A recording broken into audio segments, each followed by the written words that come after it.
All right, welcome back to Ready Bet Action. We are talking NFL Week 5. Can't believe we're at Week 5 already. Excited to dive into this action. So, go check out our college football episode. We have all our picks over there.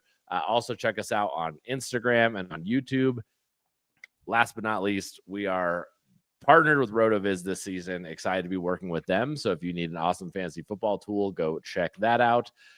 Check us out over there. You can get us on their podcast, or if you're already listening to us there, go check out our other channels. So we're going to dive in, man. NFL Week 5. I'm going to be honest. I ended up with, 4 game picks here. I struggled to find some value this week compared to the first 4 weeks. I felt like I was really seeing everything great. I felt obvious. I realized we're starting to get our first bye weeks, though, so that probably has a lot to do with it. So you start to take some teams off the board. How are you feeling about this week's NFL slate, Stefan? I mean, similar. Now, also, we've got a lot of injuries piling up. We've got another European game. So, yeah, I'm with you. Some of the analysts that I read a lot of their stuff. I was like, you're on that side of that one? Like, man, I don't know if I can tail that. So I felt like I had to, I don't know, really rack my brain to come up with some of these. So I've got some ones that are a little unusual for me with some parlays here. But I'm really excited about some of these player props. I think this is a really interesting week for DFS as well. So some of the plays that I have for player props are kind of correlated to what I'm doing in DFS. So I think it's going to be a fun. I mean, there's not much like red zone on a Sunday and just dialing in and enjoying the madness that is the NFL, because it's just a league with so much parity that your delicious 3-leg parlay just couldn't hit because of one game, right? Like, it's just so annoying. Totally. My favorite part of my week, and we're in the Mountain Time Zone, is like when the red zone says it's the witching hour and we're in the fourth quarter. So pretty much between like 1 p.m. to 2:15 p.m., I think is just my favorite hour of football of the entire week. Every time it just goes nuts in the NFL for that 1 hour, and I love it. Absolutely love it. I like having the quad box on, or actually first thing in the morning, I'll have the double box on where I'll have whatever Premier League game. So last week it was like Arsenal beating Newcastle while watching Red Zone. I was like, this is perfect. This is exactly what I need. So that's like the first hour of the day, like right before noon, you get those, get that soccer football combo, and it's just perfect. That's what Sundays need to be. All right, well, let's kick it off with some of our game picks, and then we will talk about player props like we always do. Let's start. We're talking about 2 different games to start off, but we have different ways to attack both games. So let's talk about the Colts first. I have a money line parlay, which means you are going to take both teams to just win. And that is the Colts to win and the against the Raiders in Indianapolis, and then the Cardinals to win against the Titans in Phoenix or in Glendale. And you can get that at minus 159. So the juice isn't great. I just think both of these are going to hit. I think these are the obvious survivor picks. If you're in survivor pools this week, these feel great to me. The Raiders look awful, absolutely awful. That defense is nothing, man. Max Crosby is their only pass rusher, and he can be kind of neutralized this season. Give me the Colts and to kind of bounce back after a tough place to travel to last week in LA, and they get to go home now, and they get to play a really bad Raiders team. Cardinals, again, I'm probably not going to be picking the Cardinals on the money line a lot more after this. I think the Cardinals have kind of shown their true colors. Michael Harrison Jr. is having a rough season, but they are much better than the Titans. The Titans are awful, awful, awful. This is a chance in the Cardinals' kind of first 5 weeks of the season. You see them they played the Saints, the Panthers, and now they're playing the Titans. Like, how advantageous is that? So it's kind of probably one of the last times I'm going to be favorably betting the Cardinals this year. So I like both of them to win. You like both of these. You like a combo of these teams too, though. Yeah, so I just didn't want to pay that juice. This is actually kind of surprising. It's surprising that I'm the one changing the numbers so that they're more favorable odds, because usually that's what you do, and I'm usually like, I'll pay, I don't care. So I'm going to take Cardinals minus 2.5 and Colts minus 2.5. So I'm on the same side of both those games. I just am going to buy it up to a field goal, basically. Cardinals, I know Trey Benson is out. That is a bummer. I think it probably won't matter against what I think is the worst team in the NFL. Their offense is just so inept. I mean, we saw it even in week 1 against the Broncos, where the Broncos were giving them, um, you know, every opportunity with those turnovers, and Tennessee just still couldn't do anything. I just don't think the Titans are going to be able to fare very well in this one. Same Yeah. goes for the Raiders. I like the Colts an awful lot. Didn't expect to say that at the beginning of the year. We have been high on Jonathan Taylor, of course. I think he's going to have a monster game. Hard to hit those numbers though, like for player props, because I think they're like his combo is at like 125 or something like that. So you just can't play it. I love him in DFS though. But I think the Colts and Cardinals both have pretty comfortable victories. It is the NFL though. So comfortable might just be like 6 points, but I'm going to take them at -2.5 each. And you get that at like -107 or something like that. Yep, absolutely. -114, -114. So -114. So if you want better juice, go ahead and take some numbers there. You could also take them on the money line. Let's talk about the Commanders at the Chargers. I'm gonna take the Chargers -2.5, man. I know you're not supposed to take that. I kind of don't care this week. Jim Harbaugh is 12-4 against the spread coming off of a loss. So I'm going to take the Commanders. I think Chargers are a good team. I didn't see. I know it's a bad loss against the Giants, but I said it last week, man. The thing that scared me about us picking the Chargers, which we did, was AFC West teams going to the East Coast. Like, that's why I'm nervous about the Broncos again this week. It doesn't go well. It never does. They play like the time zones are out of whack. It never goes well. I'm giving the Chargers a free pass. I might regret it. Maybe the Chargers aren't as good as we thought. I think they are. I think Jaden Daniels is coming back, this week, which is obviously favorable to the Commanders. But give me Jim Harbaugh at home with that defense. I think, I don't think the Commanders are bringing a big crowd to SoFi Stadium like some other teams are. So, and Jaden Daniels too. Like, I think one of the reasons he's so his dynamic rushing ability, right? Even if he's not running for yardage, but running to throw in both instances, like that's such a huge part of his game. How much of that do we see in his first game back? So I kind of lean with you on this one. This is one of those that like, it just seemed way too obvious. So I'm like, I'm clearly missing something. So I'm not going to touch it. Because I also, I was looking at the Chargers and a bunch of like money line parlays and stuff like that. But I just decided to avoid. But I do think they'll win this game. Yeah, it feels like an over index to me on the Chargers loss. And then Daniels coming back, I think, is why this number's not bigger. Why it's not 3.5, I should say. Yeah. So cool. What you got for us next? We're going to Europe, huh? Let's go to Europe. The Vikings aren't going to Europe. They stayed in Europe. And we have seen that has been good for other teams. Like the Jaguars have done that and had success. I think that really is an advantage for Minnesota to be there, not have to worry about the body clock changes. Meanwhile, the Browns are traveling all the way across the Atlantic, and they're bringing in a brand new quarterback in Dillon Gabriel. Yeah. I'm an Oregon fan, so love the man. I was not all that impressed with him in the preseason. I think he had that one half that he was okay. I just don't think they're going to be able to. I don't think he's going to be able to decipher this Vikings defense that loves to blitz. They love to come at you from all over the place. I think they have one of the highest pressure rates. I think Dillon Gabriel's in for a long night, day, morning, not night. The Browns defense is legit, of course. So I am a little bit nervous of that. When you're looking at a 3.5, it's a little bit scary because, in a low scoring game, what if it's 17-14, and I think that could be the way this thing loses. I think the Vikings win. But I do think more often than not, they're going to be able to win by closer to a touchdown. We still have that dynamic receiving threat. Addison coming back last week, for the Vikings, showed that he is still very, very good after serving that suspension. So yeah, I don't love backing Carson Wentz, but I don't feel like I'm backing Carson Wentz. No one does. I feel like I'm backing the Vikings defense and their dynamic wide receivers, and I'm fading Dillon Gabriel. So, hey, if it was Shedeur Sanders, I would not be making this bet because I would just be wanting Shedeur to be a thing. But I don't think Gabriel is. So I think it could be a long day. Shedeur out here Shedor's not starting anywhere anytime soon, man. No. I again love the man, all that stuff as a Colorado fan, but that dude is just shooting himself in the foot. Gabriel, they're going to give Gabriel a bit of a leash as long as there's no injuries. I think for sure.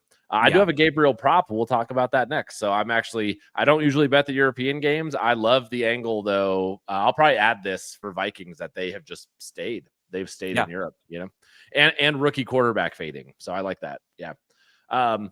Cool. Let me hit you with my next one. I got the Lions -10 at the Bengals, because after seeing what the Broncos did to the Bengals, I don't know why the Lions wouldn't just do the same thing. It's a huge number in the NFL. I never bet -10, but I can't come up with an angle on this game where the Bengals lose by less than 10. So I'm just going with it, man. Like like everyone's on it. Like all the money is on Lions from every type of person, sharp betting, public betting, everyone. And they really just have some wide receivers and they don't have a team after that, right? They have great wide receivers and no team after that. It is the NFL though. They're professionals. Non-conference road game is scary. I just don't see how the Bengals hang with anyone right now. Yeah, I've got a side on this one too. It's part of a parlay for me is the Lions team total over 23.5. Nice. One thing I love about this Lions team is they play football the way I play football in video games, which is I don't care how much I'm winning by. I'm going to keep scoring points. I'm going to keep, I'll send the defense too if it gets out of hand, and then I'll just play offense and just keep going. I don't see a reason why the Lions take their foot off the pedal in this one. The Lions is also a team to target for DFS purposes. I like every piece of this. I know David Montgomery had a pretty rough week last week. I think he bounces back in a big way because I think this is a game that features a lot of running it right down the Bengals' throat. But I think they do it every which way they want. I love your side of it. I'm playing it team total over 23.5. I'm parlaying it with my Baltimore Ravens under 24.5 total points. You get that parlay at -130. I'm fading the Ravens for obvious reasons. They have so many injuries, and Houston's actually as inept as they have looked on offense for most of the season. Their defense has been very, very strong. I don't like taking the full under on this game because I could see so many different things happening with the amount of injuries that Baltimore has on the defense, but it doesn't look like Lamar Jackson's playing quarterback for the Ravens. So I don't really know how they get up and score more than 24 points here. It would take Derrick Henry to just go absolutely off, which of course he can. But even if Derrick Henry goes off, what does that mean? 150 yards and 2 touchdowns? I'm probably still going to be okay. So we're going to take Ravens under 24.5, Lions over 23.5, and we get that at -130. So I like that play. Yep. I like it. I'm also on this game, but I'm gonna take the Texans team total over 20.5. Even though the offense does not look good, this is more of a bet against the Ravens defense. And I'm counting on a little bit that Texans offense coming to life last week and maybe waking up a little bit. CJ Stroud and that team against Tennessee. I realize 26-0 against Tennessee, but here's why I'm betting against the Ravens defense. They have looked awful. I mean, like atrociously bad, and they've looked awful against some bad or some good teams. So they've given up. This is the Bills, Lions, and Chiefs. So take that what you will, but 41, 38, 37 points, and they gave up 17 to the Browns. I'm going with my boy CJ Stroud can score more than the Browns. That's pretty much it, man. Like give me my guy CJ Stroud. Score 20 points. Give 21, man. Just get to 21. It's such a low team total against. It's really just because this is such a low team total against a really bad defense. So that's what I'm rolling with more than I am betting on the Texans offense, if that makes any sense at all. Yeah, 100%. I think that is the other way to play this game. Not a whole lot of pro Baltimore bets coming from us. I think Nico Collins could have, like you were talking about CJ Stroud, I could see Nico Collins having a pretty good game. I think his prop is at like 72, 75, something like that. So it's kind of high. So I'm not playing that, but I could see him, getting that in a touchdown or something like that. So I think he could have a kind of a breakout game here. Well, speaking of props, let's move into props, man. Let's talk about some players that we like this week. We have a few less this week. We don't have Mike with us, but I think we still have some great values, some great props going on here. Let's start with Dylan Gabriel, man. Over 14.5 rushing yards. Give me a rookie quarterback who can scramble. Like Gabriel's a little guy. He doesn't have a huge arm. I think playing his first NFL game, they're going to let him scramble around a little bit. He didn't really in the preseason, but I think he didn't get a ton of action in the preseason either. So I'm not sure that's a good read. They're probably telling him to stay in the pocket for to get comfortable there and, probably coached on that. I think this game against the Vikings, his first start, I think 14.5. I talk about this all the time. I love plays that I can get on one play. I can see Gabriel getting, gashing guys. He's a good enough runner to get this in one play is what I'm trying to say. So give me a rookie quarterback scrambling around, getting that 14.5 rushing yards. I like it too, because like in college football, the sack yardage counts as against your rushing yardage, but that is not the case in the NFL. Yes. So even if he gets lit up and gets sacked a bunch, the fact that the Vikings do go for sacks so much, do put so much pressure, that could open up some rushing lanes for him. And like you said, he only needs one. So even if he gets sacked 5 times, but he gets out and scrambles just enough, I think this one hits. I like this one. And as a rookie quarterback, you're scared. He's going to have at least 3 or 4 rushing attempts. So yeah, 14.5 yards, man. That sounds great to me. All right. What you got for us for player props? So one of my favorite games, looks like you have a play in this one too. One of my favorite games for DFS, the target, is this Cowboys Jets game. Both defenses are pretty atrocious. I just want to dial into this one because I think there's going to be an awful lot of scoring. So picking out a couple of my favorite touchdown plays in this one, and you've got one too. So it sounds like you're aligned with me on at least the philosophy of this game. Yep. But for the Jets, I like a Breece Hall anytime touchdown. With Braylon Allen going out, I think Breece is going to get a lot more work. I think we'll see him in the passing and the running game. So him getting into the end zone at -115 just feels like a really solid bet. I think he is going to have every opportunity to get this. Yeah, Justin Fields makes this a little bit more tricky because he likes to run it in as well. But I think we'll have enough scoring in this, enough scoring going around here that Breece Hall gets in there. So can I throw a hedge idea out there for you that I'm strongly considering? Is you bet a Breece Hall touchdown, but then you half unit an Isaiah Davis touchdown, right? Who's the running back they love at is like plus 350. Yeah. So if he steals a touchdown, you still make money on this. And then Justin Fields rushes for 3 touchdowns. And then if whoever's listening to this, make sure you go bet a Justin Fields touchdown. But I love the idea of like a Breece Hall anytime and then a half on Isaiah Davis in case he's going to snatch those touchdowns. I'm going to take, I can't spell, but I'm going to take Garrett Wilson, anytime touchdown. Plus 135, man. I love it. And we're just betting against the Cowboys here, man. That defense is so full of holes. You know what's crazy to me is like I have been really blown away at how good the Dallas offense has been. Dude, Javonte Williams looks great. Like they didn't even have CeeDee Lamb last week and they still tied the Packers. Like they look great. So it's going to be a lot of points. And I think that I love fading their defense because it is just a blanket of holes. Like it is so bad. So give me Garrett Wilson anytime touchdown. I like plus money, plus 135. Garrett Wilson to get a touchdown, like a deep touchdown, right? Like he busts one open. I might maybe even switch this up. Maybe I might go look at like a Garrett Wilson longest reception situation. I like it. Didn't research that before, but now that I say that, I think I might do a Garrett Wilson longest reception prop as well. Speaking of longest receptions, though, your next pick for the Cowboys, this man. Hang on. Well, go ahead. Okay, so this man, I thought was just a go deep, catch the ball, run deep, and we'll toss the ball up to you guy. But he had a game last week, man. So tell us about George Pickens. Yeah, I was going to say Garrett Wilson's longest reception is set at 22.5.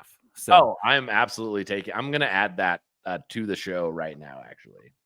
Perfect. You also talked about how the Dallas defense is like a hole filled with blankets. Yeah. There's a church down the street from me called Church of the Holy Comforter.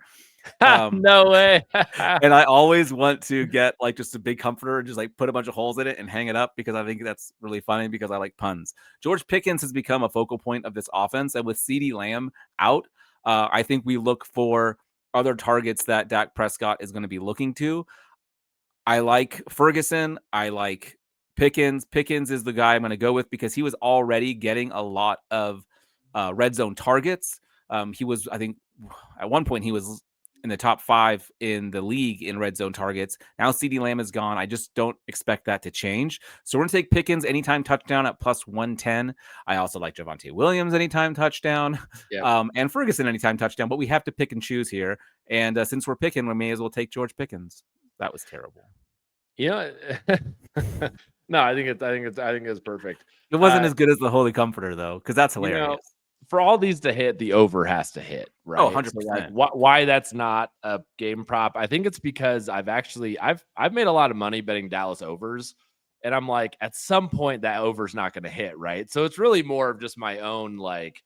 I don't think I can go back to that well again, but like for this to happen and what we really think is going to happen, the over absolutely hits in this game. If you like it, right? If you don't want to go bet a bunch of player props, or it's 14-7, and we just got it right.